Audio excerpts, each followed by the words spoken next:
Friends, ఈ world కప్లో మ్యాచ్లను ఒకసారి అబ్జర్వ్ చేస్తే చిన్న టీంలు పెద్ద టీంలకు గట్టి పోటీనిస్తున్నాయి. అది ఫస్ట్ మ్యాచ్ నుంచే కనిపించింది.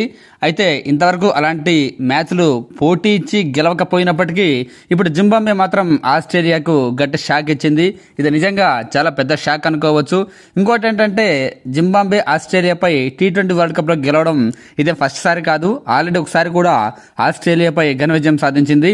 ఇప్పుడు మరోసారి అంతటి విజయాన్ని సొంతం చేసుకుంది. ఈ మ్యాచ్లో ఆస్ట్రేలియా పూర్తిగా డిసప్పాయింట్ చేసింది. బ్యాటింగ్, బౌలింగ్, ఫీల్డింగ్ విభాగాల్లో కూడా జింబాబ్వే ఆస్ట్రేలియాపై పూర్తిగా పైచేయి సాధించింది, ఆధిపత్యాన్ని కొనసాగించింది. నిజంగా జింబాబ్వే కాస్త ఇన్ఎక్స్పీరియన్స్ కారణంగా భారీ స్కోర్ చేయలేదు, కానీ ఇంకా బెటర్ పర్ఫార్మెన్స్ చేయాల్సి ఉండేది ఆస్ట్రేలియా పరిస్థితి చూస్తే. అయినప్పటికీ జింబాబ్వే అద్భుతంగా పోరాడి ఆస్ట్రేలియాను ఓడించింది. ఏకంగా 23 పరుగుల భారీ తేడాతో ఆస్ట్రేలియాకు గట్టి షాక్ ఇచ్చింది. ఈ మ్యాచ్లో ఫస్ట్ జింబాబ్వే బ్యాటింగ్ చేసింది. టాస్ ఓడిపోయి ఆ జట్టుకు ఓపెనర్లు మంచి ఓపెనింగ్ పార్ట్నర్షిప్ను అందించారు.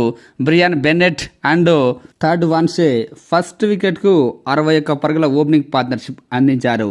ముఖ్యంగా బెన్నెట్ చివరి వరకు నాట్అవుట్గా నిలిచాడు. అయితే కాస్త స్లోగా బ్యాటింగ్ చేసినప్పటికీ జింబాబ్వే గెలిచింది. 56 బంతుల్లో 64 పరుగులు చేసి నాటుకు నిలిచాడు బెన్నెట్. 7 ఫోర్లు బాది 35 పరుగులు చేశాడు మరో బ్యాట్స్మెన్. వీళ్ళు కాకుండా వన్ డౌన్ బ్యాట్స్మెన్ ర్యాన్బూర్లు కూడా 30 బంతుల్లో 35 పరుగులు చేశాడు, 4 బౌండరీలు సాధించి. ఇక senior batsmen, captain, all rounder Sikandar Raza మాత్రం 2 ఫోర్లు 1 సిక్సర్తో 13 బంతుల్లోనే 25 పరుగులు చేశాడు. ఆస్ట్రేలియా బౌలర్లు ఓ 10 ఎక్స్ట్రాలు కూడా వేశాడు. స్టోనిస్ 1 వికెట్ తీశాడు అండ్ కెమెరాన్ గ్రీన్ కూడా 1 వికెట్తో రాణించారు. మిగతా బౌలర్లు కంట్రోల్ చేసినప్పటికీ వికెట్లు తీయడంలో ఫెయిల్ అయ్యారు. జింబాబ్వే 2 వికెట్లు మాత్రమే కోల్పోయి 169 పరుగులు చేసింది. 170 రన్స్ టార్గెట్తో బరిలోకి దిగిన ఆస్ట్రేలియాకు ఫస్ట్ నుంచే వరుస షాక్లు తగిలాయి. జాష్ ఇంగ్లీష్ 1 సిక్సర్తో మంచి ఆరంభాన్ని మొదలెట్టినప్పటికీ 4 బంతుల్లో 8 పరుగులు మాత్రమే చేస్తే ట్రావిస్ హెడ్ 3 ఫోర్లు బాదినప్పటికీ 15 బంతుల్లో 17 పరుగులు చేశాడు.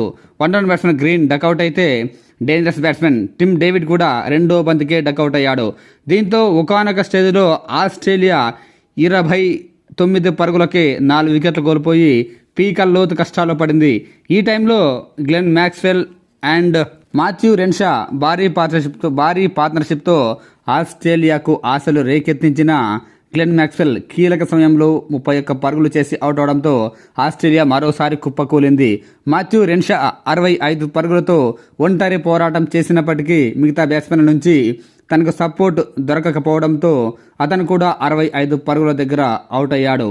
దీంతో ఆస్ట్రేలియాకు 23 పరుగుల తేడాతో ఓటమి తప్పలేదు. ఆస్ట్రేలియా ఇన్నింగ్స్లో కేవలం 3 మాత్రమే డబుల్ డిజిట్ స్కోర్లు చేశారు.